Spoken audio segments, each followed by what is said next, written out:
Hi, we are back with another podcast because the first one was such a great success. This is Mena and Ginger from Ginger's Way. I'm Yvonne. This is Boofy. We're from Doggy Adventures. And I think, what was it? 1.5 months ago, we decided to post. I think it was 1.5 months ago we decided to post our first podcast.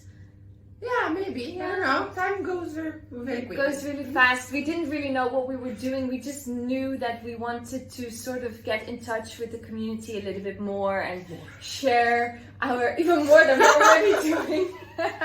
And, share a little bit of our knowledge, and I think also a little bit of a sneak peek into our lives. And then we decided, you know what, we did the first one, it was a little bit messy, let's do a second one and, talk about a different subject. So obviously, as you guys all know, me and Boefje, as well as Mena and Ginger, we go out with our dogs all the time. We love to explore the UAE, we go to public places a lot, all the time.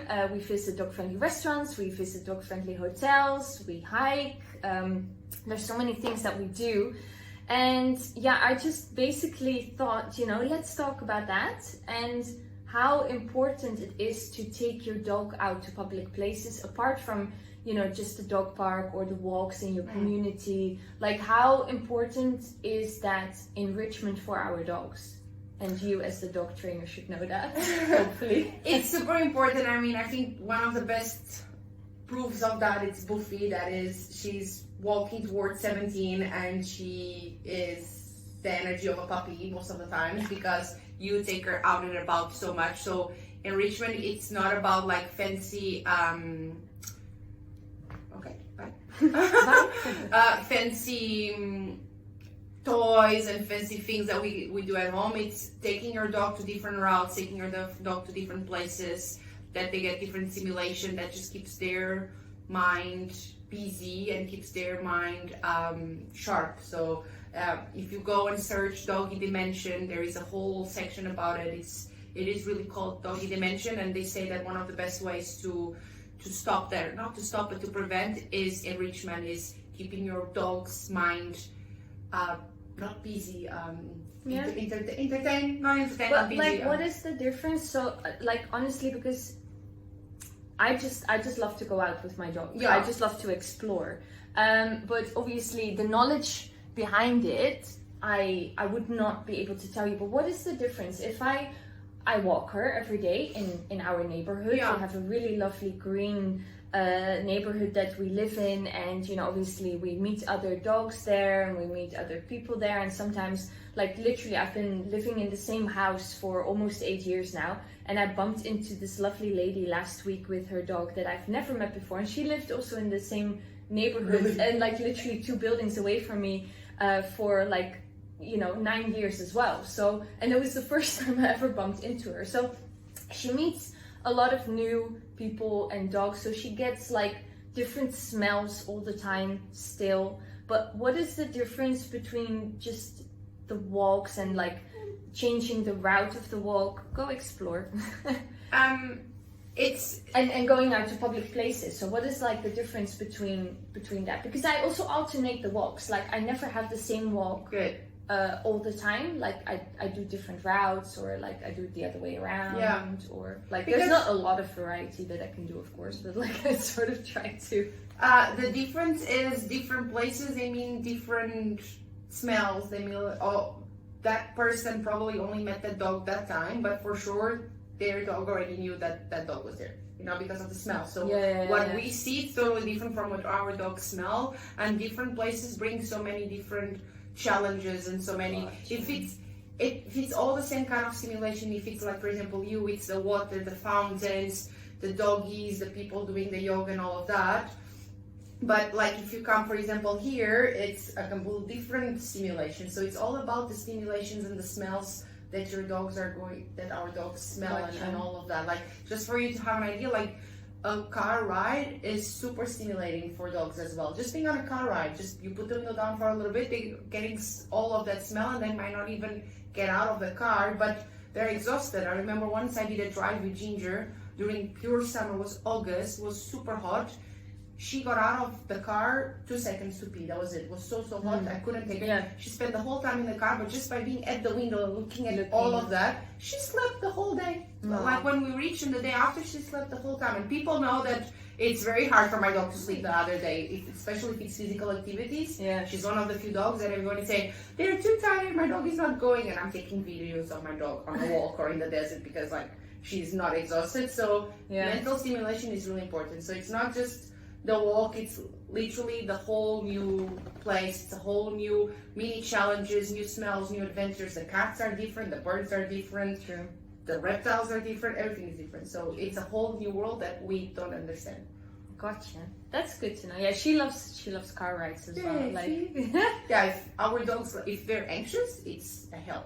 Yeah. Like if dogs are happy in car rides and they're comfortable in the car ride could be one of the most fun things to do. So what if, for example, I don't have the dog I am. You don't have the dog. You want to borrow my dog? We can literally move her to the other side, you know. So I imagine, like, I get a lot of questions, obviously, at Doggy Adventures from people that are like, "Hey, we just moved to the UAE. What places would you recommend?" And I'm like, you know, that really depends on what you like. Like, I'm a huge foodie. I'm a coffee lover, so I go to cafes a lot more than restaurants per se. Because I just love to go out, you know, have breakfast, have a coffee with my dog before I go to work. You know, that's like a thing that we do on a regular basis. So the question I get, like, you know, where should I go is just a preference. The answer that I give is just preference of places that I just really like. But what if you are a dog owner and you're not used to going out with your dog to public places? Like, what would be a good way to start? Like, what would you advise as in, oh, you know what, you should start with this, or you should do it in this way, or you should look at the signs of your dog, you know, when they're behaving like this, or... You should definitely start with going outdoor locations. So indoor locations are not the first... Right, it's not the first choice to go, because indoors means that it's more stimulation, it's more chaotic for the dog. You also going to be more aware of your dog because you are indoors. So if your dog barks, or if your dog is not, it's unsettled, or if he has an accident, you're just more nervous as well. So it's not setting you and your dog for success whatsoever. So outdoors, and start with the less busy hours. So weekend, forget, don't go on a weekend, like that's just nonsense. And if you go, like, for example, Friday evening as well, or just try to busy times. Avoid the busy time. So if you have the luck to be able to go in at 10 a.m. for a coffee, amazing, that'll be such a good time, because it's going to be less busy. So you can already see, like, is my dog comfortable with this? If your dog is super comfortable with that, then you can level up. So again, it's all about the games, right? You start in a certain level and then you level up. You get those skills to level up. Yeah, because it's funny, because people always ask me, like, oh, the places that you go to, like, it's always quiet. I'm like, yeah, but it's because I go early morning during the week usually, because I try to avoid going out to restaurants in the weekends with my dog, because it's like always super crowded and busy and stuff. You know, if the restaurants are very busy, and you know, so it's like, I just don't prefer it. Like, we do, but then usually we go out of Dubai in the weekends, you know, and during the week it's more the, you know, cafes and places here. Same. I also always try to avoid go on the weekend with Ginger, because I don't like it, she doesn't like it, we don't enjoy, so what's the point to push that? Yeah, true. You mentioned something really important, because you mentioned, like, if you, especially as a beginner, if you're just going out with your dog, avoid indoor places, but just go to the outdoor places first, because of, for example, your dog barking. I know a lot of dog owners who have, for example, reactive dogs, or because they are nervous because they're out in public, or, you know, these public places, you know, and the dog barks. Now, personally, obviously, as a dog owner, a dog lover, you know, we get it. Like, dogs, they bark, right? So I don't really get disturbed by that. What I do get disturbed by, if we can just sort of complain a little bit sometimes of what we see happening at public places. What? I sometimes see dog owners who really don't understand that it's a public place and not their house. Yeah. Do you get what I'm saying? Yeah, it's that, and not just that. It's like, it's just because it's dog friendly, people want to try and make that as almost like a daycare. I'm like, yes, I spend my whole day taking care of other people's dogs. When I'm out with my dog, unless I have a t-shirt saying Ginger Ways, and Ginger has a Ginger Ways leash and we're working, it's me and my dog. Yes. My dog gets a very little time with me, and I'm like, I don't want to talk to you. Yeah, we don't want to talk to We you. don't want to talk to you. We don't. And I mean, sometimes Ginger can be so moody, you know, and she's just yeah. and I'm just like trying to pull her away. I'm trying to like to make her behave, because again, like the dog trainer needs to behave, and if it's in a certain location that the staff so know much us, pressure. the staff knows me and Ginger, and if Ginger barks, I'm like, sorry. But if she barks because someone brought her dog inside of my dog's space, I'm like, why? There's no reason for that. You're there. I'm here. Yeah. That's it. Like, yeah. I think, you know, obviously both of us, we're not only doing what we're doing, but also behind the scenes, we are working really hard to make the UAE more dog friendly. What a lot of people might not know about us is that we actually talk with developers, governments, local businesses to make them dog friendly. So we push people and places, you know, a lot. And obviously we're working really hard on making the whole UAE more dog friendly, and you know, that's mainly for ourselves. Let's be very honest. Like it's purely selfish, because I want her to have a good life here and to be able to go to all of these amazing places, and you guys can just benefit from it, you know. So, so it's purely selfish. But you know, I think from my side, it's like, you know, we work so hard to make places dog friendly, and the moment I get a phone call or a message from a place saying like, hey Yvonne, you know, we're really sorry, but we stopped allowing or welcoming dogs because, you know, people don't really know how to behave with their dogs at our place, it just really hurts me. It really saddens me, because you know, some of these places we really put a lot of time and effort in making them dog friendly, you know, and training their staff, and like talking to the owners and managers, and you know, even help with making changes in the facility, you know, so it's more dog friendly and stuff like that, you know. So I think one of the things that bothers me the most is when, you know, dogs are just constantly, you know, allowed off leash. So they can just go to other people's tables, sometimes not even go to other people's tables. Sometimes I see dogs on top of the table. The small dogs on top of the table. It's just... Boofy, what did you find? My dog just found some treats. Well done. Good nose. She has a really good nose for her age, huh? Just making sure that Ginger doesn't go and stop. We are back. We had a bit of a little break because Boofy decided it was time for treats. So we just had to accommodate that. So we just had a bit of a treats break in between. But yeah, like I said, you know, one of the things that I see a lot happening is, you know, dogs being off leash at restaurants and bars and cafes, dogs being put on tables in restaurants, you know, those kinds of things. I see a lot of dog owners not cleaning up after their dog. That that doesn't help as well. So I think from me to the dog community, I would like to say, like, guys, if we want the UAE to be dog friendly and more dog friendly, obviously I think it's very important that we as dog owners, you know, we keep it up. Yeah, we show places and other people, you know, that we can do that we know the responsibility as dog owners, and we know how to behave in public places. And you know, especially also keeping in mind there's so many people from other cultures here in the UAE that, you know, might not be used to having dogs around, so they might be scared or not used to it, they might not like it, you know. So I think it's really important for all of us as a community to, you know, support and make sure that we know what to do. I just said, Ginger, sometimes depending on her mood, she might bark. Sometimes she just spends the whole time sleeping. Sometimes she might bark.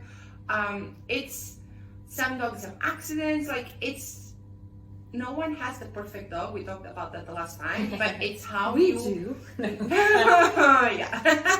People at home that know Ginger just laughing with that. People who know Boefje also are laughing now. It's how you handle the situation. Like if your dog is barking, if you're just eating and not giving, like, any paying attention to your dog and trying to manage the barking, it's like you're not being a good owner. If your dog has an accident, okay, it happens. It's not ideal if your dog has an accident indoors, of course, but it could be an older dog. Like Boofy, for example, she can't really hold it for such long. Ginger's also becoming older, so she's not being able to hold for such long. It could just be a puppy that got too excited, but like, it's how you manage that. I literally one time was, and this is how this whole idea with Yvonne of that we're going to talk the restaurant etiquette started. It's because I was in an indoor location, a super high-end indoor location that allowed dogs license. That's something that it doesn't happen a lot yet. And this lady let her little doggo on a retractable leash, going to the top of the counter, to the side of the counter, pee, and then she just took the dog in, didn't say anything, so the pee of the dog stayed there to be seen by municipality, you know, like she didn't say ooh, she didn't say anything, she didn't ask to clean, nothing. She just saw the dog lifting the leg, she retracted the dog back to her, quiet, now no shush, and that was it. I'm like, I cannot, like, my dog marks territory, so I was just literally keeping Ginger next to me, like, please. I'm like, at least say something to the staff, like, it happens. And you know, the good part is, like, obviously when we talk to dog friendly places, like, we always tell them, like, you know, things might happen, it might not be always quiet, like, there might be some mess, but these places open up their doors to dogs because they know that, and they can accommodate that, and they can assist, as long as we inform them, you know, like, hey, you know what, my dog had an accident. Yeah, it's okay. You just know? Like, and inform the staff, take action. It's pretty much the same with parents and kids. Like, if you see the kids going wild, if you don't see the parents taking action, you are judging those parents. So don't become that person with your own dog, basically. Because like, we're very quick on judging the kids and the parents with the kids, and like, let other people taking care of the kids, so they don't paying attention, and then we do that with our dogs. The same. True. So just be mindful. Take responsibility. Yeah. So you already tackled. Educate. My dog never had dog training, so which is a thing we discuss, Mena and I, quite often, because she knows nothing. My dog knows absolutely nothing. But she's a good girl. She's a good girl. We had another little break because we had some dogs who needed to pee and bark, so we decided to have another little break in between. But you already mentioned the restaurant etiquette program that we have briefly. So what is it exactly that we do with restaurant etiquette? So the restaurant etiquette, it's exam that we do, and we literally just examine how you behave with your dog in a public space, especially in a restaurant. So do you allow your dog to jump at the waitress as because or they are over friendly or because they're scared? So it's not good. The waitress might not be very happy with dogs, might not be actually a little bit scared. There is a few staff that they really try, but they're scared. We try obviously to support as much as we can from our side as well, you know, to train staff at dog-friendly restaurants and cafes, but you know, there's always that thing. There's always a few people. And it's also not good, like, if someone sees a dog, like, for example, Ginger sheds a lot. If you give a cuddle to Ginger, you'll be covered in fur. It's not really good for other customers to see that staff was just touching that dog, or that dog just jumped on the staff. So they actually can get in really trouble for having the dog. So either too friendly or because they need a little bit extra space. How you handle that? Do you let your dog go in other people's tables? Like, that's a big no-no. We love our dogs, but not everyone loves dogs in general, or our dogs. So it's just basically to see what you do in different situations that we sort of create at the assessment. Exactly. And to see how you behave as a dog owner, basically, to make sure that the experience is both fun for your dog, yourself, and other people. And the staff. Exactly. So it's not an obedience exam, because a lot of people before us, but my dog doesn't look like Poofy. As you said, she doesn't have any training, but she She knows how to sit. She has social training, you know, so in a way it's almost like a social training, because it doesn't matter if the dog sits as soon as you say sit. If your dog, when he sees a person walking with a tray full of glasses, for example, jumps at the person or barks at the person and the person gets afraid, and this happened already saw these ones happen. The dog just jumped because he wanted to say hello. The person got frightened because it was a big dog jumping, and then the entire glasses fell, you know. Of course, the owners felt really bad and they paid for the glasses, so that was a very good attitude to have, of course. But so it's not about obedience, it's about social training. And your social training as well. Your responsibility and your what's the word we call? Responsibility. Your community responsibility. Yeah, and we reward people. So basically what we do is after this is Buffje harness. So basically after the assessment you get a leash tag. Mine is expired. I just noticed. But basically it's a leash tag, you know, saying that your dog is a certified pupper from the restaurant etiquette course. And what we do, we work with local dog-friendly places like cafes and restaurants and even hotels where you get, hotels, very important. You get a discount when you show our leash tag from the restaurant etiquette course. Mine is expired. When is the new assessment day? Good example, yay! The new assessment is going to be done on the 27th of November, so it's the last Monday of the month. That we're going to do it, so Yvonne and the other people who had last year can renew their tags. Yeah, if you want to book, if you want to be part of that assessment day, it's on the Doggy Adventures website under events and courses. But you can also, of course, get in touch with Menna or in touch with me directly. Bless you. You know, if you have any questions, if you want to know more about it, then let us know. Or if you need some guidance with booking, then feel free to send us a message and we'll assist you further.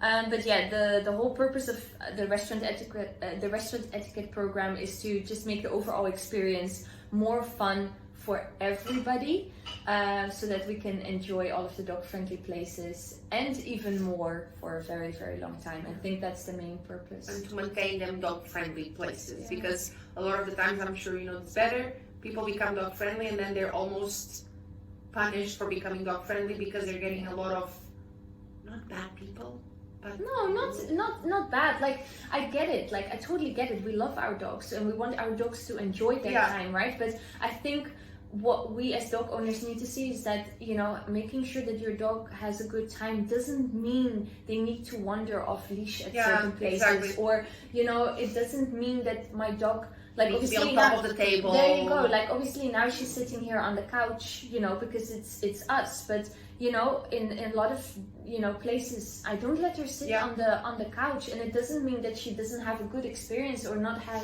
she doesn't have a good time if she's not on the couch with me, or, you know, do you get my point? So it's, I think that's what we all need to understand, like, what actually makes the dog happy, what gives them that enrichment and, you know, satisfaction and a good time, you know, and and it just benefits all of us, like I said. That's it. Yeah.